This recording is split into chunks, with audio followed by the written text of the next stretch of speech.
আমার নাম পালং শাক, আমায় যদি চাও, দেখবে কত শক্তি হবে আমায় যদি খাও। নমস্কার বন্ধুরা, আজকে আমি বানাবো পালং শাক। আর বন্ধুরা, পালং শাক খাওয়া কিন্তু খুবই ভালো। আর আজকে যে আমি পালং শাকটা বানাবো, একেবারেই অন্যরকম স্বাদে আমি পালং শাকটা বানাবো বন্ধুরা। আপনারা রেসিপিটা পুরোটা দেখতে থাকুন, আপনাদের খুবই ভালো লাগবে।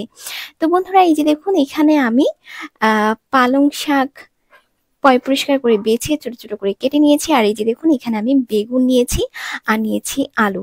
আলু বেগুনগুলো আমি এরকম টুকরো টুকরো করে কেটেছি। আর নিয়েছি কাঁচা লঙ্কা, আর নিয়েছি 4-5 কোয়া রসুন। আর এই যে দেখুন বন্ধুরা, পালং শাকটা আমি এরকম ছোট ছোট করে কেটেছি। তো বন্ধুরা, চলুন সবজিগুলো ধুয়ে নিয়ে এসে রান্নাটা শুরু করি। বন্ধুরা, গ্যাসের চুলায় আমি কড়াই বসিয়ে দিয়েছি। কড়াইটা খুব ভালো মতো গরম হয়ে গেছে।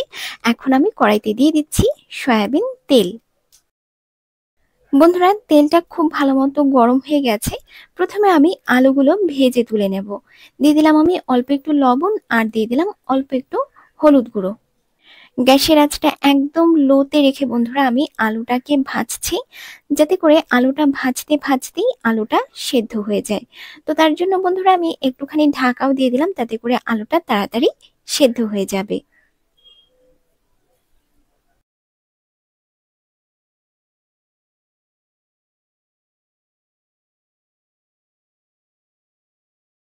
বন্ধুরা, আলু আমাদের ভাজা হয়ে গেছে, তো আমি আলুগুলো তুলে নিচ্ছি। এখন আমরা বেগুনগুলো ভেজে তুলে নেব। দিয়ে দিলাম অল্প একটু লবণ, আর দিয়ে দিলাম অল্প একটু হলুদ গুঁড়ো। বন্ধুরা, বেগুনটা এরকম একটু বড় বড় করে কাটবেন, তাতে করে শাকটা দেখতে ভালো লাগে। আর বন্ধুরা, এখন আমি গ্যাসের আঁচটা একটুখানি বাড়িয়ে দিয়েছি। বন্ধুরা, বেগুনগুলো এরকম করে উল্টে পাল্টে খুব ভালো মতো করে ভেজে নেবেন।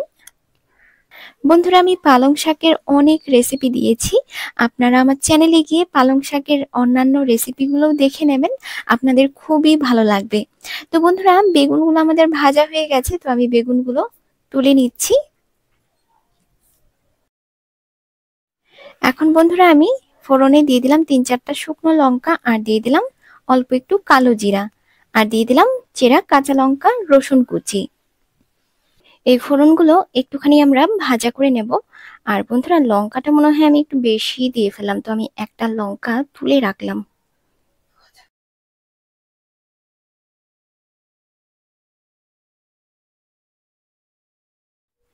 তো এই দেখুন বন্ধুরা, ফোড়নটা আমাদের ভাজা হয়ে গেছে। ফোড়নটা এরকম লাল লাল করে ভেজে নেবেন, তারপর পালং শাকগুলো দিয়ে দেবেন। দিয়ে দিলাম অল্প একটু হলুদ গুঁড়ো, আর দিয়ে দিলাম পরিমাণ মতো লবণ। বন্ধুরা, পালং শাকে হলুদ গুঁড়োটা কিন্তু কমই দেবেন, বেশি হলে খেতে ভালো লাগবে না।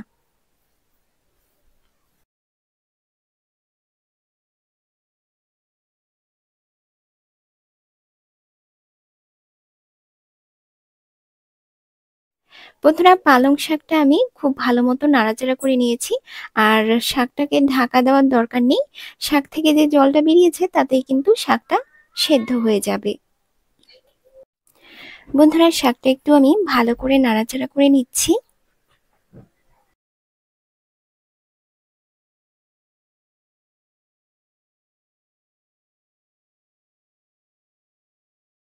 বন্ধুরা, শাকটা আমাদের প্রায় সেদ্ধ হয়ে এসেছে।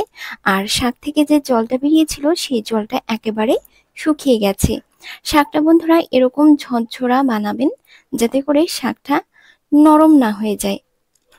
এখন বন্ধুরা আমি ভেজে রাখা আলু আর বেগুনগুলো শাকের মধ্যে দিয়ে দিলাম।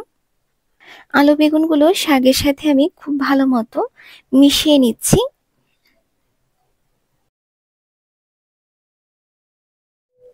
শাকটা আমি ভালো মতো নাড়াচাড়া করে নিয়েছি। শাকটা আমরা গ্যাসের চুলায় একটু কিছুক্ষণ রেখেই শাকটা আমরা নামিয়ে নেব।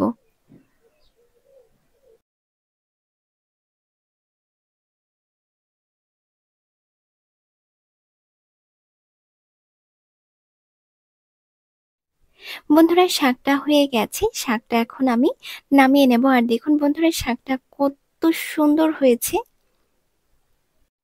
বন্ধুরা, পালং শাকটা আমি একেবারেই অন্যরকম ভাবে বানালাম। অবশ্যই বাড়িতে একদিন ট্রাই করবেন, খেতে ভীষণ ভালো লাগে। এই পালং শাক দিয়েই আপনারা পেট ভরে ভাত খেয়ে ফেলতে পারবেন। তো এই দেখুন বন্ধুরা, শাকটা আমি সার্ভ করে নিয়েছি। তো বন্ধুরা, শাকের রেসিপিটা আপনাদের কাছে কেমন লাগলো অবশ্যই কিন্তু কমেন্ট করে জানাবেন। ভালো লাগলে লাইক, শেয়ার, সাবস্ক্রাইব করতে ভুলবেন না।